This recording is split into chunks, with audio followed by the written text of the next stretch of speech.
Joel, thanks for being here, man. I know last week we had a little bit of a bumble, but here we are, and thank you very much, man. Yeah, glad to help. So what's going on? What's going on? What games are you playing now? Actually, right now I've been playing the Great Campaigns American Civil War from Multiman Publishing, and just a phenomenal series. I've had so many of their games just sitting on my shelf, and finally got some table space, and so I set up one of those and been playing the campaign from First Bull Run. You know, you've been around a long time doing this, man, and you don't look like you've been around a long time. Let me tell you. But I used to watch and listen to you easily 10 years ago. Is that possible? Yeah, actually, I had someone ask me a question about a Vassal module, and I was like, man, I think I did this module like 10 years ago. Oh my gosh, where did the years go? Seriously, you've been around a long time, man. That's what they tell me. And I mean, were you a gamer when you were much younger, like, you know, playing Monopoly or stuff like that? Yeah, I think my first exposure to anything like a war game would have been Risk when I was a teenager, and very shortly thereafter, it's a slippery slope. I was into Axis and Allies, and then Mark Herman game. Gulf Strike, I think, was my first like really big war game. Oh, Victory Game games, eh? Yeah, Victory games. Yeah. So I played a lot of Avalon Hill and Victory games. Got out of the hobby for a while, got back into it early 2000s. And so how did you discover I guess I'm going to say a real war game for lack of a better word. How did you discover a Mark Herman game? Like where were you at that time? Okay, so I used to have a big model railroad in my basement when I was a teenager. And so I was at a hobby store in Rapid City, South Dakota, and they had like this whole section full of these games that weren't computer games. It was something else. I was always intrigued by it. So I was in there getting some stuff for my railroad, and I just get kind of pulled aside to see these other games. And it was about the time, I think, that you know, the first Gulf War had recently ended. So I see that game, and it just made me go, you know what? I think I'm just going to buy this and see what this is about. So. And you didn't find like the rules overwhelming? Oh yeah, it was. Yeah, I figured. Yeah. Okay, no, I played Axis and Allies, and I think I had played Flight Leader from Avalon Hill, which is sort of like if you want to have a flight simulator where you didn't have a computer, that would work. Right. And we didn't have a computer at that time, but I think I played like F-19 Stealth at high school, you know, in the lab. So I think I had that game already. So I was already familiar with some complex rules, but that was on, you know, Gulf Strike was on a whole nother level. But I eventually did learn how to play it. And so how did you get, well, it's funny because I associate you with GMT. Am I wrong? Well, I've been mostly with them. Well, the reason I've been primarily with them is because I was buying a lot of their games because they were like the only publisher left for a while there. There was this stretch of time, early 2000s, where you had Multiman Publishing, you had GMT, and you had Decision Games. I think that was and you had Avalanche. And that was just about it. So, and the stuff I was interested in was GMT, and they had this, you know, pre-order program, P500, and you could get the game back in print. That's how I got affiliated with them. Because I see you do a lot of videos on GMT games, and you never show your face on those videos. It's always camera down, man. And I'm always like, what does this guy look like, you know? So I don't have I'm just using my iPhone, right? I don't really have a camera rig or anything. And then when I'm doing like screenshot video, you know, from like a Vassal tutorial or something, it's, you know, screenshot video. I try to avoid the elaborate setups because then I, you know, don't have to worry about, you know, the glare off the the dome. That's okay. And okay, I'm hyperactive if you haven't noticed. Okay, I'm bouncing all over the place, right? So you're a game designer. You got 2 games under your belt. Is that right? That's correct. Now, what, like, do you have a military background? No, I don't. My family does, but I kind of broke the tradition by not going in. So Okay, and I mean, why did you get into war games, type of stuff? I love military history. I always have. I was actually really on a serious track to go into the military. Okay, I was pursuing a commission with I applied to all of the military academies, hoping, hedging my bets, try to get into at least one of them. And I got a congressional nomination to the Merchant Marine Academy, but it didn't work out. The school actually turned me down. really? And about the same time, I was actually doing very well in the retail world, and so I ended up basically pursuing a career in retail management rather than military, which sounds bizarre, but it was actually as a stress reliever from the stress of running a retail store that got me back into the hobby. I found it relaxing to allow Yeah. cardboard chits to kill each other, Yeah. and And I just want people to know you are a minister. Is that right? yeah, that's correct. Okay. So yeah, my career has definitely taken some different twists and turns. Well, there's contradiction, contradiction happening there, but it's okay. Well, you'd be surprised how many ministers are or people of faith, I should put it that way, are involved in the wargaming hobby. It's that's just pretty remarkable. There's several ministers affiliated with my organization that that message me, "Hey, I'm a pastor and I like to play these games too." And I think it's more out of a love of history. None of us love war. now, yeah, okay, I see. Yeah, for sure. I love history, but so on the one hand, I'm a war gamer, but at heart, I'm more of a pacifist. Yeah, no, So, it's his. Yeah, I understand. I mean, me too. I love playing war games. The history is fantastic, but the reality of it, forget it, man. It's not gonna happen. yeah. Now, you've got 2 games under your belt, and they came out successively, quite close together. Correct. Yes. Now there's a lull. What happened?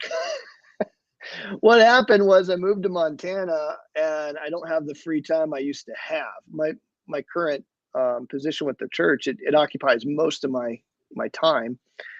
And the other issue is just a little bit of creative blockage, I guess. I have a design. It's like I built a couple prototypes. I've lost track of how many versions of Red Cloud's War I've built and destroyed because I didn't like how it was presenting the history.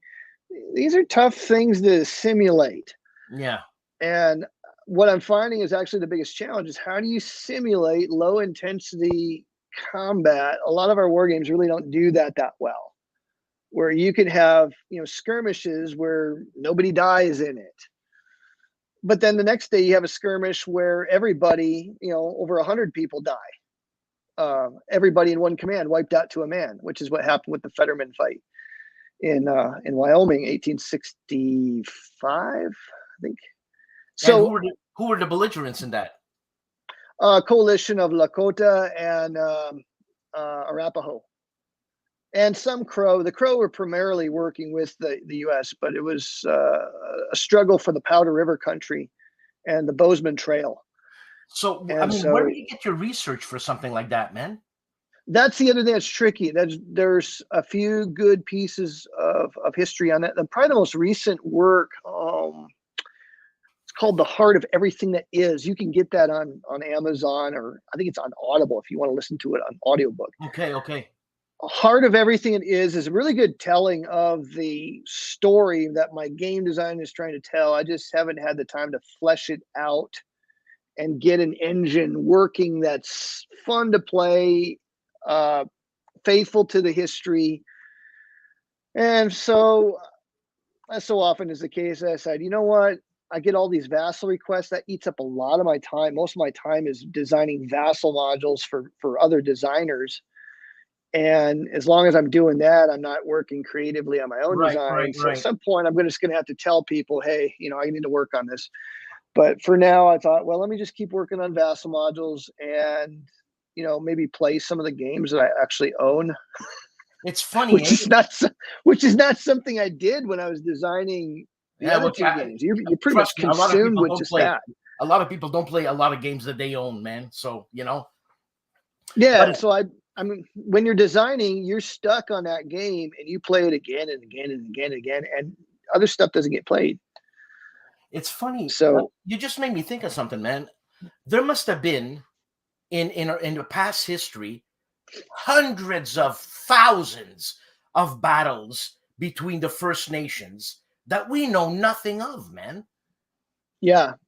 Like nothing. Yeah. So there's a lot of untapped history here for sure. And I have so many ideas up here, and I have the research sitting on my shelf ready to, put the game together. It's just a matter of finding the time. And some of this might just have to wait until I'm retired. So and like I know I asked you where do you get your resources, but is there any information you get just from word of mouth, man? Yes. So how do you? I've lived among the Navajo most of my life. So designing Navajo Wars, the research was very easy for that. For Comancheria, it was a much more difficult thing. Most of the research for Comancheria I actually did as part of the Navajo Wars research, but I didn't know any Comanche people. I only got to visit with a Comanche person once during the design process. So for the game that I'm doing on the Sioux, I live about 8 hours away from the battlefield, so it's not all that far away from me, but it's not all that close either. But I do live among a lot of, most of the people here are Blackfeet. So I can ask a lot of questions and get a lot of answers that I wouldn't find in the book just from word of mouth. So that is one advantage. Man, it's freaking me out that there's so much history. There's so much history to know that we don't know anything of. So where you are, is it safe to say it's a reservation? Yes. Okay, because I mean here obviously, because I'm from Quebec, Montreal, we have reservations, and they're sad looking places, man. I've been there, and it's not happening. It's is it the same thing where you are? Yes and no. I find you call them reserves up there. I find the reserves in Canada tend to be, I don't know, to me it feels more like a more grim place than here. It's grim. I think outsiders looking in see a lot of grim poverty, just a real depressing atmosphere. But you need to get to know the people. When you get to know the people, you find out it's probably a very different place than what it looks like, from the outside looking in. And is it more modern where you are, or is it kept a little bit more traditional? Well, there's a lot of tradition that's maintained, but it's in every sense as modern as every place else in the country, I guess you could say. It's like any other rural community, but you do have, it's administered by a tribal government, so you have to abide by their rules. It's best, if you're not a native person, it's best to approach it like you're a guest coming in from the outside and treat it like you're in another country. That's probably the best way to approach it. Yeah, because I used to go fishing up in northern Quebec, and a couple of years I befriended some Crees, and I stayed with them. And the people my age, a little bit older, modern kind of houses, but the older people, really traditional, out in the woods. They had like a shack they would live in, and that's why I'm asking that, because I was blown away, man. These people are really, really living the way they used to live, and that's the way they want to live. I mean, good for them.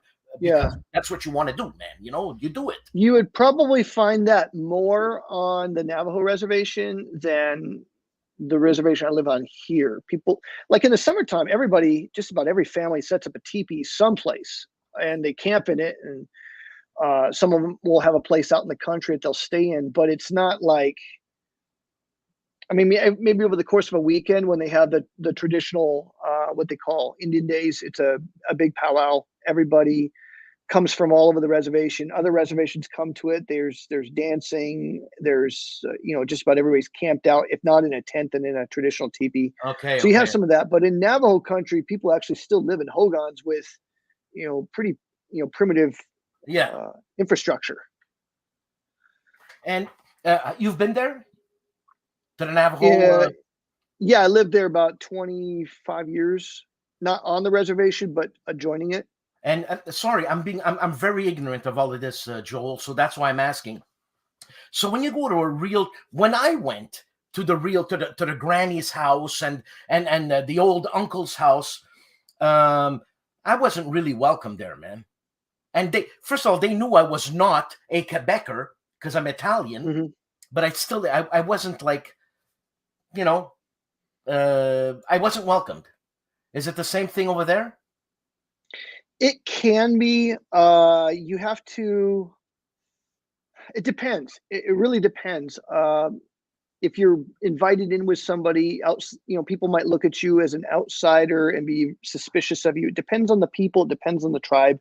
Yeah, I found the Blackfeet tribe is very welcoming. So no, I'm not criticizing. Really I'm just stating what I saw. Yeah, but I'm saying it's going to be different in different places, and you got to, as a non-native person, it's best to approach it with a lot of humility, and because sometimes white people we can be really overbearing to native people, and so that's a big turnoff and can get you into trouble culturally. So I try to avoid that. Well, I mean, any new culture you go in, you don't have to be a blowhard. You gotta, you gotta relax, take it easy. You know what I'm saying? Yeah, what they call it overseas, the ugly American. You got to avoid that. I didn't want to say that. I didn't want to say that. I mean, in the years that you've been there, hey, Joe, what's up? Mike, what's up? In the years that you've been there, have you seen a change? Like, is it better? Hard to say. In terms of my relationship with other people, it's great. In terms of is life better, the reality on most of our reservations is it's a lot like what you're going to find in the inner city of a lot of our big cities in North America. You're going to find a lot of drug abuse, a lot of addiction. You're going to find that there is poverty there, and so all of the things that you find in those places you're going to find here too. I mean, we have a reservation up north. They don't even have running water. Yeah, that's more common. That kind of poverty used to exist here. People lived in tar paper shacks here, but there's been a lot more education, and so a lot of the people here have learned how to, struggling for the right words here. It's not like they didn't know how to use resources before, but now they know how to work with the federal government in a constructive way to get the resources that the treaties have stipulated are available to the tribe so that they have adequate infrastructure. So the infrastructure here is much better. I don't know if anybody doesn't have running water here. Yeah. Now, in Navajo country, that's more common because it's a desert. Uranium mining from the 1950s polluted people's wells. So, and digging a well, in the desert is a significant undertaking. So a lot of people have to haul water. They'll haul water in big tanks on their trucks, and you basically ration it for the week, and then you have to go and buy and haul water back the next week. So there's a lot of people that live like that. Must be an expensive commodity, man. Yeah, and there's people don't have electricity like we do, but a lot of that's changing. It's taking time, but it is changing. When you design your games, okay, when your first game was Navajo, right? The Navajo Wars. Yep. Yeah. What was the feedback from people? Seem to like it. From native people, not. Okay. Yeah. Well, one thing I wish I had done is I wish I would have made the game a little more approachable to the non-gamer. Okay. And so I don't know many native people that play my games. Let's put it that way, because they're a little on the complex side, and they're not as approachable as I wish I had made them. So that's one thing. I did get approached by somebody at Consum Expo. This is sometime after it'd come out, and he had gotten my game and he really liked it. So that one instance of feedback was positive. I mean, because those games easily could be taught in a history class, man. Easy. Sure, sure. I think most of the people that play them are actually from Europe. Most of my play testers, I felt like they were like from Poland and Italy and people in Europe. They love everything to do with Native Americans. I guess they're romanticizing the whole the whatever ambiance story. Yeah. Yeah. So, okay, I asked you, your both games you came out with.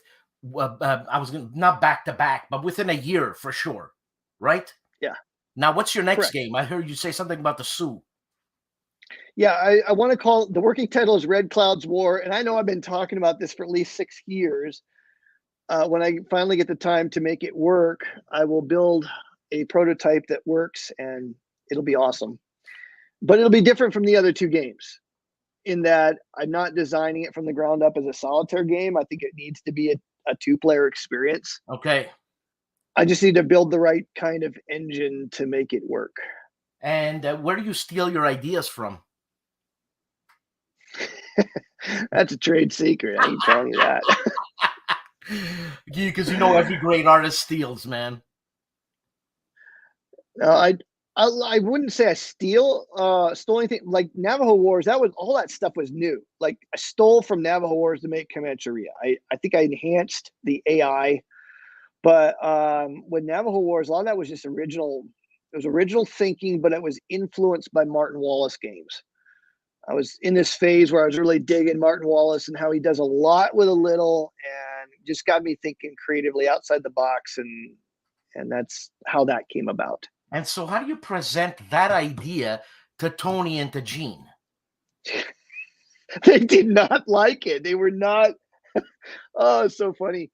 Navajo Wars, they never liked it. And I've actually got an expansion. I'm sitting on. It's ready to go, but haven't really got them to give me like a, hey, let's put this on P500. Come on.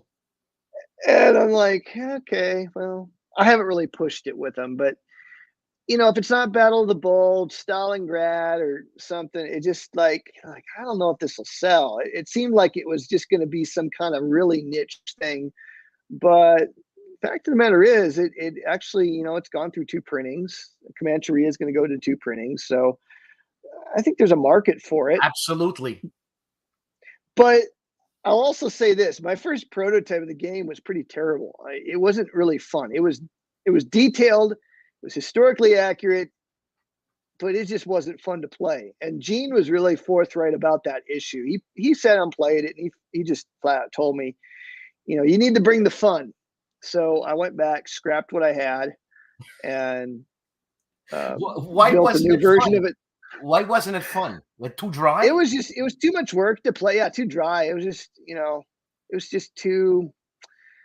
It's like eating grape nut cereal without the milk or anything. Yeah, it's dry. So where'd you go get the fun? Pretty rough. I mean, you designed your game. Now you got to redesign it with fun in head. So again, it was like the Martin Wallace games influence. I'd play in a Martin Wallace game. I think it was God's Playground. I think it was the one I was playing. I was like, man, this is really fun. And he's really consolidating a lot of the history. It's all here. It feels like this historic period, but he doesn't overburden you with detail. So I felt like, okay, I want to take maybe that kind of an approach. So that was really what influenced me to investigate what is fun about this game I'm playing by Martin Wallace, and how can I bring that kind of experience to my game design, even though the 2 games have nothing in common with one another in terms of mechanics. And I mean, Martin Wallace, man, the amount of experience this guy has in designing games is huge. Mm-hmm. Now, your Navajo Wars, Comancheria, are they similar in mechanics? They are similar. They use a sorry, my phone's going off here. That's all right. They are similar in mechanics, but they're totally different. I mean, it's gonna, let's put it this way, they'll feel the same, but it's two different rule sets. Like if you learned, I kind of think Comancheria is the more approachable of the two. I feel like I did a better job of the rule book with Comancheria. And so I feel like if you learned Comancheria, you could understand Navajo Wars, but you should always approach it with the tutorial first. And I mean, rather than just what's the complexity rating on the box? I don't know what I told them. I think 6, maybe. Really? 5 or 6. I think once you start playing it, it's not all that complex. It's just, there's nothing else like it. So it's really hard to communicate the fresh ideas. And I tried to rewrite the rule book to make it more approachable for the 2019 release. And I got like 2/3 of the way done. And I'm like, I don't think this is any better than what I had before. Let's just stick with the what I had before. I feel like I'm going to make too big of a mess with this. So what's the difficulty? What's the difficulty in understanding the game? What, the terms? No, I don't think I think that if you sit down and try to read the rule book, all the rules are there, but you're better off following the tutorial so you see how it all fits together. I think if you see it in practice, see it working, then you'll understand the rules and you'll be able to look things up. So the rule book's really meant to be able to reference, but you're really supposed to learn it from the tutorial. Okay, because I haven't played your games, Joel. Sorry, but I've known when they've been out and this and that, and you're talking about an expansion. But what's I don't understand the difficulty of like difficulty 6 in playing one of your games. Is it because it's solo? I think it is. That has something to do with it. Solo games actually are really hard. Let me rephrase that. Good solitaire games are hard to design. Anybody can throw together a solitaire game where you're rolling dice, checking charts, and you're just doing what it said. That's not even an AI. Okay, well, when you're playing a game of 2-player and your understanding of the rule is wrong, there's a good chance the guy across the table from you who's also read the rules will correct you and say, hey, you're not doing that right. I think it's supposed to work like this. And then you're going to go, oh, yeah, duh, I never thought about that way. You get a solitaire game that's fairly complex. There's no one across the table to tell you, hey, bro, you're not playing that right. So I think that's part of the challenge. So what made you design it solo? All right, good question. I think I actually write this in the design notes. I have a copy of Geronimo from Richard Berg. Yeah. Good game, by the way. I think it's an underappreciated game. I think he does a marvelous job with that game. And so I had a Navajo kid in my church, and we were playing these strategy games. Like I taught him how to play. He helped me play test Labyrinth and Storming the Reich, and we used to play Hannibal, and we played the heck out of Labyrinth. Anyways, so he saw that game and he wanted to check it out. He's like, "Oh, you got a game about Native people?" I'm like, "Yeah, I do. It's kind of, wasn't sure how you'd feel about that." And so he took a look. He was really interested in it. But after he I think I gave him a copy of it or something. Anyways, he You're talking about Berg? Playing it. No, this kid from my church, okay, kid. He's playing this game, and he comes back a few weeks later, and he's like, this is great, but I don't really like how they talk about my people. They don't get some things right here. And so from his perspective, the game doesn't quite hit it on the head. And I got to thinking, if I design a game about the Navajo and their experience, I can't imagine a scenario where I'd want to play with my gaming buddy who is Navajo. He's not going to want to play the U.S. Army against, his people. Mm. And I don't know if I want to play the U.S. Army against him. It just create a weird social dynamic between us. I thought, no, if I design this game, it's got to be solitaire from the ground up. That was why. I wanted to tell the story from a Native perspective as best as I could as a non-Native person. And the only way to do that was solitaire. And so that's why I asked you, how was it received? Like, didn't anybody pick it up and nitpick the history out of it? You know what I'm saying? No, but I feel like you probably could, because all these things are open to a lot of interpretation. So yeah, you could certainly pick it apart. If I remember right, there was somebody from Oklahoma, a Comanche, who was not overly impressed by my game, but I don't know if they actually played it. Okay, I think maybe they just weren't impressed because you weren't part. I don't know. I don't know. Help me here. Help me. I think in their conversation with me, and this was just over Messenger, so it's really hard to tell body language and everything. Yeah. So I don't know. But the sense I got from our interaction was that they took my effort to be just another white guy trying to make money off of our people's culture. Okay, I think so is what was going on there. But that's not my intent. No, I know that. The amount of hours spent in this, I didn't make any money. No, and the thing is that wasn't even there was no constructive criticism at all for something like that. And it's too bad the guy didn't know you, because he probably would have learned some stuff. And so, you know what I'm saying? so that's why I didn't really take it all that seriously. So I figured I did the best I could with the contacts that I had, the library that I had amassed. I have way more books on the Comanche than on the Navajo, just because I had to really read up on it in order to finish up the game. And because of my ignorance here, please, the Comanche and the Navajo, were these obviously they're different tribes, but were they warring tribes against each other? Yes, traditional enemies. Their culture is completely polar opposite of one another. And how far apart do these people live from one another? Okay, well, the Comanche territory, the center of Comanche territory was like in the panhandle area of Texas, Oklahoma, but they would range as far as, they would range well into New Mexico. So we're talking 500 miles easily on a side. The Navajo country encompasses the Four Corners area of Utah, Colorado, New Mexico, and Arizona, mostly in New Mexico and Arizona. So the Comanche would range quite a ways to the west to raid and steal horses and people, take captives from Apaches living on the plains in New Mexico, and also from the Navajo. And the Navajo have a taboo against, they don't really want to leave the boundaries of their land, so to go on counter raids. So they didn't counter raid as often against the Comanches, but they interacted in a hostile way so many times that I felt like, I was reading up on these enemies of the Navajo, and I felt like there's a story to be told here. The Comanche are so different. Gee, I wonder if my game model would hold up if I tried to apply this system to another people. And the answer to that was it can, with a few tweaks. I had to redesign the game a little bit, but the core mechanics, the core AI, artificial intelligence of it was pretty much ported from one game to the other and enhanced slightly. Is there still that animosity today? No. Yes and no. There's people from one tribe that don't like another tribe.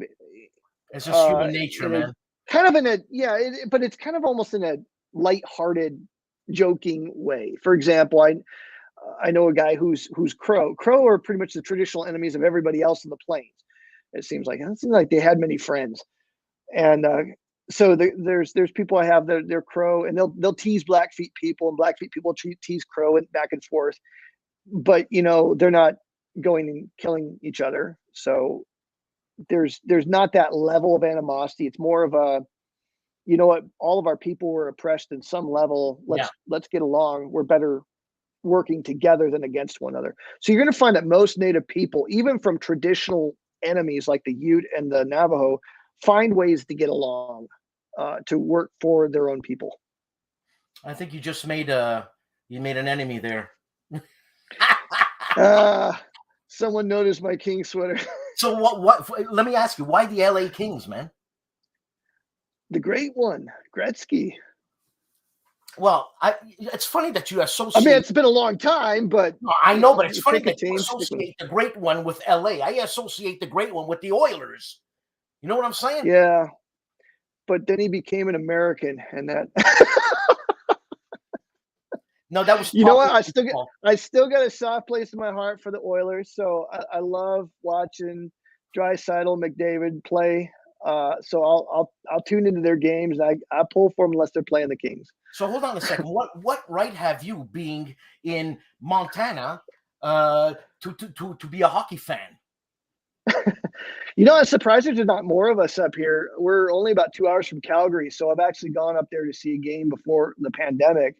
Went and saw the Kings spank the Flames a couple years ago, and that was a fun experience. That's a fun place to watch a game too. And what do tickets cost at in Calgary? Oh, I think we had pretty good seats for. I don't think we paid more than $40. Really? Yeah. I'm unfortunate to have a team called the Montreal Canadiens, where a regular game, and I poop you not, is $150. Oh, I believe it. Yeah, because it's kind of it's like a religion up there. Oh man. Oh, and you want to buy a hot dog because you're hungry? Oh, that's $7. Oh, and you want a beer to go with that? Well, that's $15. Yeah. Well, it helps when you have like the Calgary Flames weren't doing that good that year, so the ticket prices were actually pretty reasonable. But it depends. Now there's the Kraken, which is, Seattle's still quite a lot further than Calgary, but crossing the border these days is a real pain in the neck. So if I make it over to Seattle, I'll try to take in a Kraken game if I can. I mean, is that your game of choice, hockey? I will follow Major League Baseball to a degree, but it's a little slow for me. I mean, I used to be a much bigger baseball fan, but they've slowed the game down so much, I'm losing the enjoyment. So I like to watch NFL games, which is why we need to wrap this thing up here in the next 30 minutes, because no problem. No problem. But I like to watch NFL and I like to watch hockey. I watch a little bit of NBA, but I really enjoy hockey. I understand the sport, the strategy. I really enjoy it. So. But I mean, hockey's the quickest game you can play, and baseball is probably next to cricket. Cricket is ridiculous. Now, over the summer during the pandemic, everything was shut down. I was bored and I was a little frustrated with baseball at the time. I started to watch rugby. And I was interested in seeing how this game worked. It took me the better part of summer to understand the rules to rugby. I tell you what, once you understand the rules to it and watch it, it's really fun and engaging to watch. So maybe cricket, there's something to it, but I don't get it. Yeah, cricket, no, it's way too slow. It's like watching people play a board game. It's true. It's funny. I used to be a huge sports fan, especially hockey and baseball, when we used to have the Expos. I don't know if that tells you something. Oh yeah, I remember the Expos. Right. And hockey, you can't take your eyes off the tube, because as soon as you move your eyes, shot, something happened. Yeah. It's like boxing. Boxing, you gotta fixate yourself on one fighter, because man, it's a 50-50 chance. As soon as you blink, the guy got a shot in the head. Anyway, same thing in hockey. The guy got a shot in the head. That's why I don't like hockey, Joel, anymore, because I can't take this fighting, man. What are you fighting for? But they're 20-year-old kids, 22-year-old kids. And I remember seeing Larry Robinson pick up a guy and just slam him to the ground. I mean, this is Big Bird, man. But anyways. Yeah. Okay, let's get back to I'll game. be working on a Vassal module, and I find that I can have a hockey game going on, but I gotta split the screen. And I find that when I'm working on Vassal and I'm working on trying to watch a hockey game, I have just a terrible productivity level. Of course. Have you ever heard of this guy's name? Chelios? No. Chris Chelios. Yeah, don't know the story about that. No, hold on a second. But do you know Chris Chelios? No. Oh my God, Joe. I'm not going to go into it. I'll go into it a little bit. I stopped watching hockey when that guy was playing for the Habs. He was the backbone of the Habs. Nothing can pass that guy. No wonder the goaltender was a superstar. He didn't get any shots. Anyways, they traded that guy, okay, because he slept with the owner's wife. Look, business is business. That's, you know, that issue is something else. They traded him and Schneider. I could not believe it. I stopped watching hockey. I think that was 25 years ago. I can't seem to watch hockey now. That would have been that would have been the era when I was kind of like stop watching it a little bit. I just started getting back into it in the last, I think, like 3-4 years. It's a completely different game, man. Completely different. Yeah. I mean, during the series, during the regular season, they play safe. Yeah. You know, it's like, I don't want to get hurt, you know. I want to, it's like, shut up, take a shot. Anyways. So, look, this Sioux game, we're going to wrap this up soon because I see you being distracted. This Sioux game and this expansion, you're going to push it, man? Yeah, I really need to push that expansion on GMT. I just remembered it actually in this conversation. I finished it last Christmas, not this past one, but the year before. I finished it. It's ready to go. It works. And what it does is it takes all of the cultural development cards from Navajo Wars, for those of you that are familiar with that, and I make the cards double-sided. So there's the version that you know now, tweaked slightly, plus I think 2 new sets, so 2 new whole techs. And then there's an alternate on the opposite side, and then there's multiple ways that you can use these. You can use it where you get to pick which side of the card that you want, or you can pick where it's randomized. There's another one. One of the new sets of cards allows you to mix and match levels between different techs, which is, I think, a really cool one. Some really new ways to enjoy an established game. And then what I'm trying to convince them to do is make some deluxe components for Navajo Wars. So you'd have wooden bits for your families, and like little houses for the outposts that move up, and little forts for your for the 2 forts, Fort Defiance and Font Leroy. And so I was trying to get them to price that out, and then I never heard back.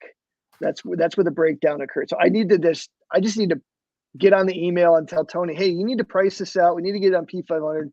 We got to do this. But I had just finished that right before the pandemic started, and then my life got really complicated with the pandemic. And so I'm blaming this isn't all GMT's fault. Part of it's my fault, because with the pandemic and everything, it disrupted my life considerably. So but you want some help putting the squeeze on Tony so Gene can see what's going on? Ah. No, I'll just I just need to email him. I'm sure that he just forgot is all. Well, you know, I could talk to him and he'll remember. But anyways, look, man, I hope it comes out soon. I'm gonna check out your game for sure, because I just want to check it out, because first of all, I like solo games. Well, you should actually check it out before we had this back and forth. That's difficult. There's a reason why. That's another story, but that's difficult.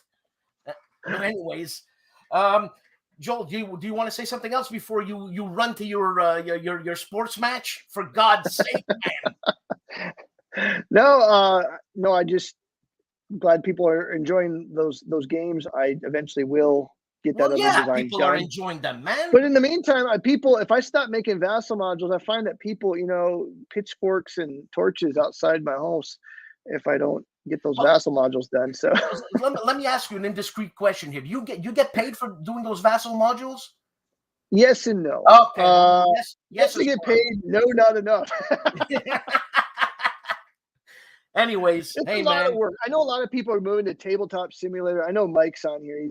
He's a big TTS guy. I would probably enjoy TTS more if I used it more, but it's just like I'm constantly have 1 or 2 modules at least under construction at any given moment. And so my world is like so into that it's really hard to make the shift to, hey, let's try out TTS.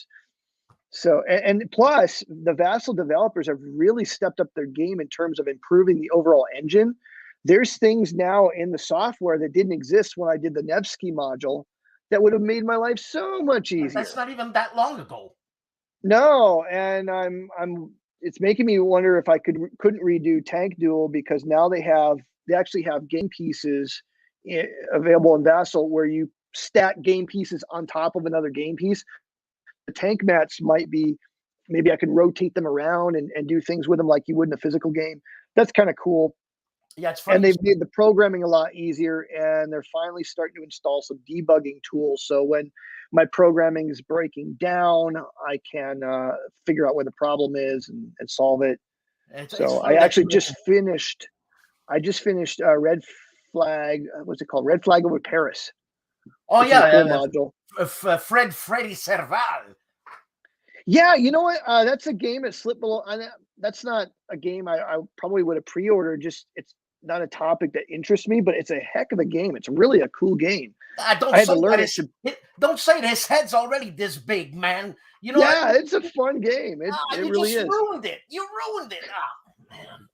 And you know what? You talk about Tank Duel. I've got to get Mike on. And because I want to talk about Tank Duel, I want to. Yeah, you really should. I've been wanting to for a long time, but for some reason, life rears its ugly head, man. And you keep looking down, Joe. What the hey, man? Well, the Tampa Bay Buccaneers are mounting a comeback, and I see it in the corner of my eye. For God's sake, man. Hey, Joel, hang around. Thanks for being here. Just hang around. I'm going to keep you on for a few seconds. Sure. And people, thank you very much. Mike, if you're listening to this, I'm going to get in touch with you. I promise. I've been wanting to do it.